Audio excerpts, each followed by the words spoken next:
Ladies and gentlemen, my name's Paul, and in this Red Game Tentacom video we're going to be discussing AMD's Ryzen. That's right, that seems to be the official name for at least the desktop version of Zen. So it is just about 12 hours now until the new Horizon event hits. So ahead of time there has been a slew of information which is leaked regarding the upcoming processors, and to say that they're impressive is a massive understatement. This is also an article if you want to go ahead and check it out. Now, I'm going to report this primarily as news. I'm going to hold off from the analysis mostly until probably tomorrow, because it's possible that with the New Horizon event we'll get more information. On the other hand, it's possible that some of this information may not be shared at the New Horizon event, which is why I've decided to do this video separately. And besides the fact that I can barely contain my excitement, to be totally honest. So first things first, good news is Ryzen is still on track for Q1 2017. Unfortunately, that date is still a bit ambiguous. After all, Q1 could be January the 1st, or it could be any point late March, we just don't know. But it once again does put a lot of weight behind the fact that I keep saying to you guys, I was about to say you ghouls then, I don't have a clue why. Anyway, yeah, so I would definitely suggest that you would hold off on purchasing a processor for the foreseeable future based upon the information we're hearing regarding Zen. So it is, of course, an 8-core, 16-thread processor for the high-end, no revelation there. What is, however, new information is the fact that it's 3.4 GHz plus, we'll get to that, and also 20 megabytes of total cache. That's level 2 and level 3 added together. So just to clarify, that's 16 megabytes of level 3 with 4 megabytes of level 2. I won't go into the full ins and outs of the Zen processor modules, but it basically means that we reinforced that there's 8 megabytes per 4 cores. So we've already known that for some time. And AMD Sense MI technology. So pure power is probably about the most important part of the Ryzen overclocking arsenal. Basically what it does is it monitors the power consumption of the processor, the temperature, clock speeds and other assets. Now do remember a while back we released an analysis of Zen based upon the information AMD had officially released. They had given quite a lot of information incidentally. And basically the CPU heavily utilizes clock gating. Now, the Too Long didn't read about what clock gating does, is it basically enables or disables parts of the processor based upon that processor's usage.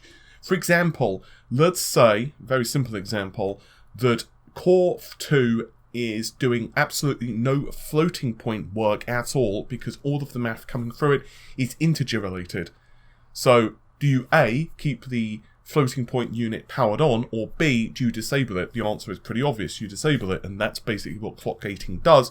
But it does so in milliseconds, so it doesn't take like a second for you to enable or disable a particular component. It will do it based upon a specific clock, based upon the instructions it is getting with branch prediction and other bits and pieces, and we'll get to what that means in just a moment. So basically it monitors temperature, speed and power, and then will adaptively monitor and control this for lower power consumption. Now this is actually combined with a couple of different features. The first is precision boost. It's fine-grained frequency control, and once again we'll tweak the clock speed of the processor in 25 megahertz increments in very quick periods of time. Once again, we're talking milliseconds here, not like, several seconds it's ramping up the clock speeds then ramping them back down. No. We're talking, it could go between, let's say 3.2 to 3.5, then back to 3.4, back to 3.6. I'm just throwing out numbers, by the way, within the space of literally 1 second. And obviously this is going to depend heavily upon the workloads that the processor is doing, the heat that the processor is putting out, the power that's left in the tank, that type of thing. So this works in tandem with pure power to control loop to optimize the performance of the processor. Excuse me, by the way, I still do have a cold, which is absolutely spiffy considering I have to cover a live stream later. But basically, this is on-the-fly clock adjustments. What that means is the processor doesn't have to issue a halt or drain a queue.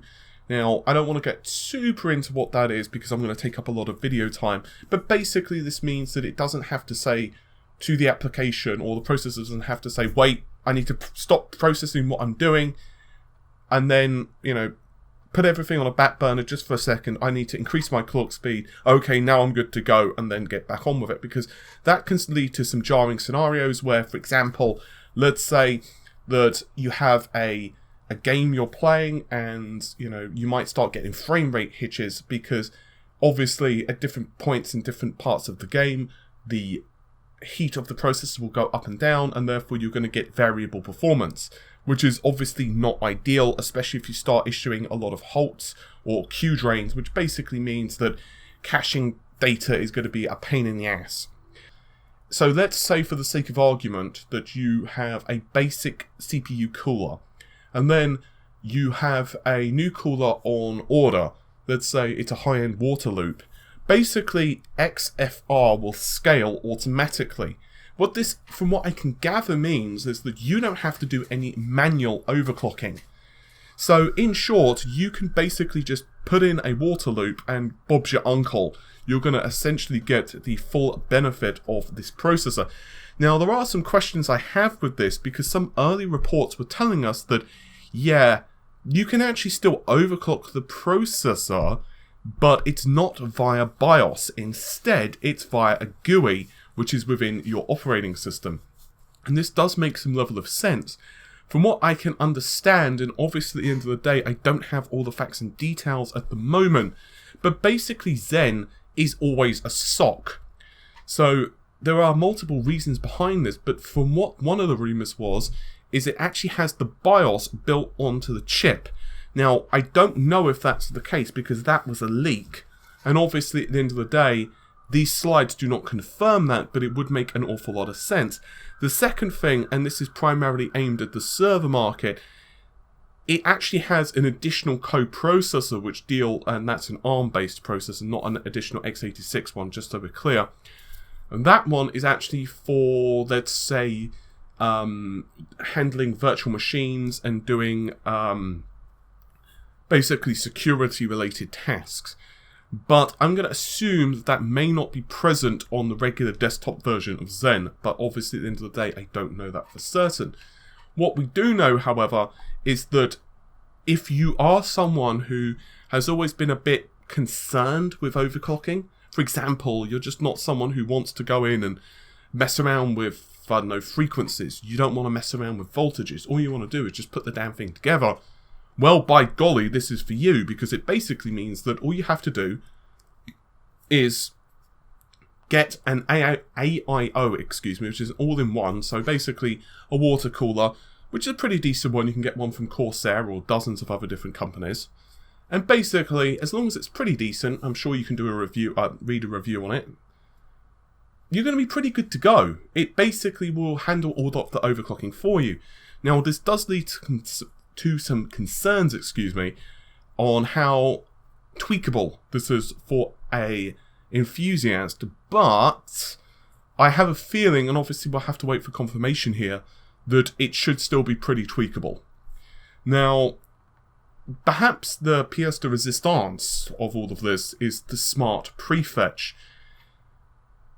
You may remember, if you've been following along with us for a while, we did a Zen analysis, and during that I waxed lyrically about AMD's changes to the front and the back end of the processor, their caching and various other tweaks, which basically means that the processor was better at not only predicting the flow of data, but storing certain requisite data in caches.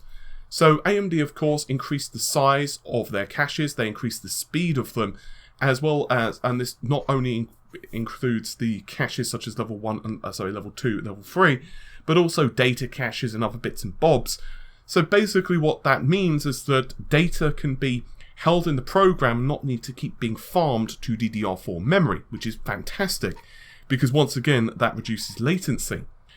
But AMD have gone a few steps further, and that is known as smart prefetch. Now, at the end of the day, it comes down to whether you believe the marketing hype. I'm going to say that it's probably pretty accurate, but how much of a difference it really makes in performance, I'm gonna, you know, hold judgment on. Because at the end of the day, I don't have a processor sample here, and I don't want to feed you bullshit. But it appears that it will predict data via the actual application itself. It basically gets more familiar with how that application's code is put together. And it will actually learn how and model how that application's data access patterns work. So it will then be able to say, oh, I know this application after a few moments. I see. So it stores its data at this particular memory address, or it handles data by this particular thing. Oh, I see. It's an Unreal Engine game. Oh, I know that pretty well, so I can do this. Now, I'm going to assume it basically forgets that stuff once the application is closed. So I'm going to make the assumption that it doesn't cache lots of data on chip, but it shouldn't make a difference, because even if it can handle the most frequently accessed instructions and actually get a basic overview of the memory tables and where stuff is actually held, it should still make things a lot faster. And I imagine for certain tasks, it should be quite a speed up. This is a pretty shitty analogy, but it's a simple one. Imagine that you are shopping in a local supermarket and you don't know it very well. You're like, okay, I'm confused and frightened. There are wolves outside. They're chasing me. I don't know what the hell I'm doing. You know what that's like when you've either gone to a new supermarket or you've gone to a new area. And you're like, where the hell do they bloody well hold the oatmeal? Okay, well, imagine then you go to a local supermarket, one that you're familiar with. Not only are you familiar with it, but the shop assistants there are friendly chaps and chapesses, and they actually follow you around the market, and they know you. They like, you know, let's say, for example, you've handed them a shopping list, and not only are they telling you, oh, okay, well, you know, the can of beans is over there, but they're actually going ahead and getting not just the products, they're actually handing it to you and putting it in the basket so you can just walk through the aisle. Now, that's a really shitty analogy, admittedly, and I could probably think of one better, but I didn't, so that's what we're left with. But what it does do is at least give you an indication of what's happening. They are predicting what you need, and you, as the shopper, or in this case the CPU, can go through and process your shop. So that's basically what it's doing here. It's processing data ahead of time, because it doesn't need to, it's processing the data without needing to wait for the data, because the CPU has already caught it ahead of time. That makes more sense. So essentially what this is doing is like, oh, okay, well, I know that A leads to B, so we need C, so I might as well go ahead and pull that out of memory, because it's obvious that C is required after B in this particular case. Which is very important when you're dealing with like branch predictions, like if then statements, that type of thing. Which I've talked about a couple of times on the channel previously. Now, all of this is happening Q1 2017. I'm hoping that the release window is a little tighter once we have New Horizon event, because once again, that date is very ambiguous. I mean, I'm assuming there's not going to be any slippage here. I will, of course, be handling New Horizon later on, but until then, I think this is a very interesting processor. I am cautious. At the end of the day, all of this comes to pricing, because the CPU is supposedly pegged at around the $300 to $400 for the 8-core model, which is also backed up by a higher end model, which is also 8 cores, 16 threads, but it supposedly runs at higher clock speeds. Now, if those prices are accurate, I can see Intel sweating a little bit. Anyway, hopefully you've enjoyed the video.